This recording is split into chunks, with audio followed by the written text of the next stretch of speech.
7h-9h, les matins de France Culture. Chloé Cambrelin.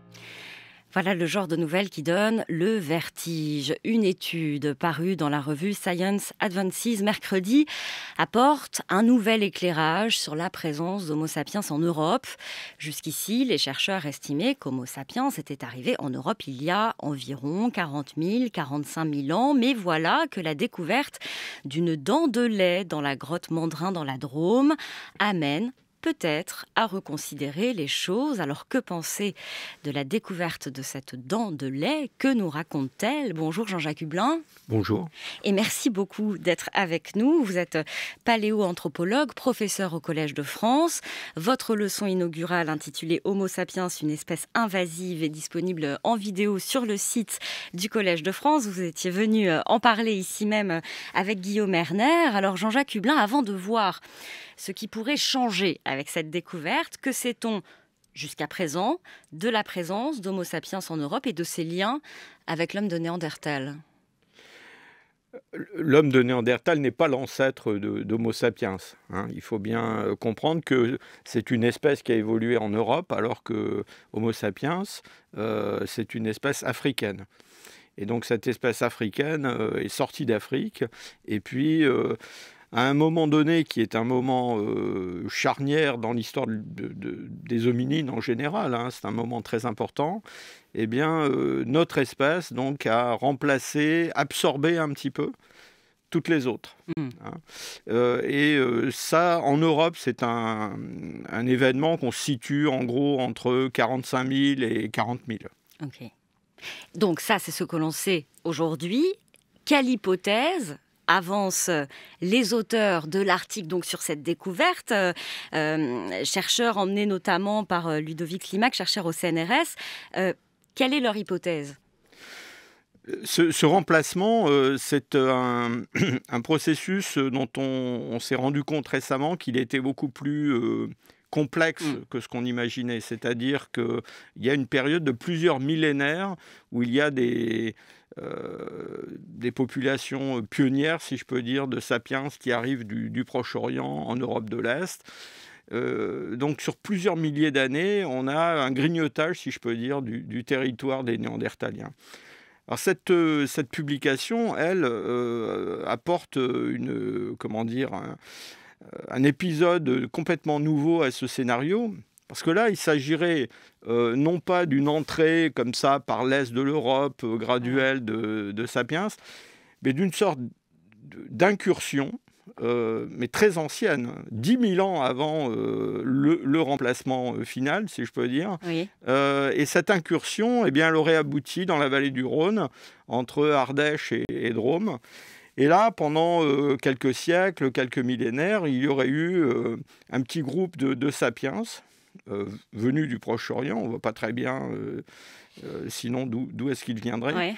qui auraient vécu au milieu d'un océan néandertalien. Néandertalien, ouais. Et qui auraient vécu donc en même temps que les Néandertaliens, puis auraient disparu, puis seraient revenus, c'est Alors, ça cette petite population, parce que on l'a identifiée, elle serait identifiée grâce à un certain type d'outillage qu'on appelle... Voilà, il n'y a pas seulement la dent. Le néronien. Et donc, ce type d'outillage, on le connaît de façon très localisée dans cette région d'Europe. Et puis, ça se serait mal terminé, puisque finalement, il se serait évanoui, si je peux dire, puisqu'ensuite, ils ont entre 50 000, 45 000 et puis 40 000. En Europe de l'Ouest, ce qu'on a, c'est des hommes de Néandertal uniquement. Quel est le rôle de cette fameuse dent de lait dans cette histoire ? Alors, toute cette histoire repose en fait sur la découverte, dans un niveau archéologique, d'une dent de lait, qui est une dent de lait de morphologie moderne. C'est une dent de lait qu'on pourrait trouver dans la bouche d'un petit enfant aujourd'hui. Ouais.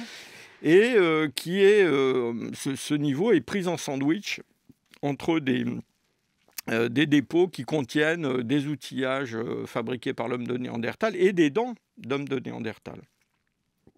Donc, cette dent de lait, en fait, viendrait confirmer des soupçons préexistants, c'est ça, sur la présence de Sapiens. Des soupçons préexistants. En fait, ce néronien, on a beaucoup varié à propos de son interprétation. D'ailleurs, les auteurs eux-mêmes de cet article nous ont longtemps vendu que c'était des Néandertaliens qui faisaient des choses tout à fait particulières. Bon, sans doute à cause de la découverte de cette dent, maintenant, ils ont tendance plutôt à voir ça comme la marque d'Homo sapiens. Bon, d'une façon générale, il est assez difficile dans cette période-là de reconnaître la présence d'un groupe ou d'un autre juste en se fondant sur des technologies.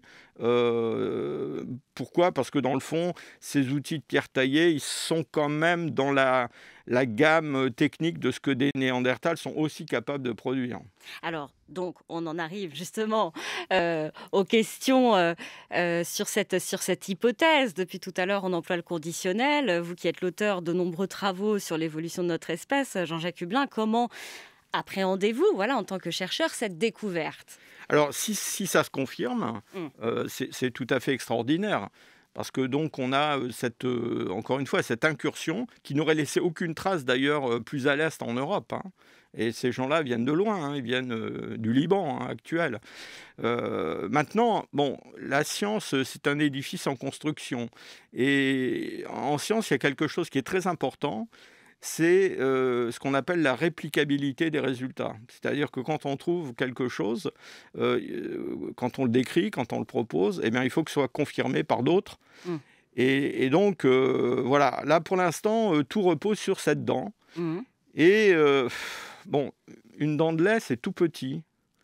Et on sait que des petits objets, ça se déplace dans les niveaux archéologiques d'un niveau à l'autre. Vous savez, la petite souris qui ramasse les dents de lait, parfois, c'est la petite souris qui l'a amenée ? Parfois, elle creuse des trous, et puis elle peut emmener la dent quelque part plus profond.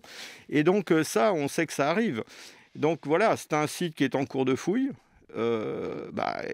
Si on trouve d'autres dents... Voilà, c'est ça, j'allais vous dire, que faudrait-il en fait pour que vous, par exemple, vous n'ayez plus de doute ? C'est-à-dire que le standard aujourd'hui, dans ce genre d'histoire, c'est quand même d'avoir des objets qui sont directement datés par le radiocarbone. Ça, c'est possible sur des fragments osseux. Donc là, il n'y a aucun doute sur leur âge précis.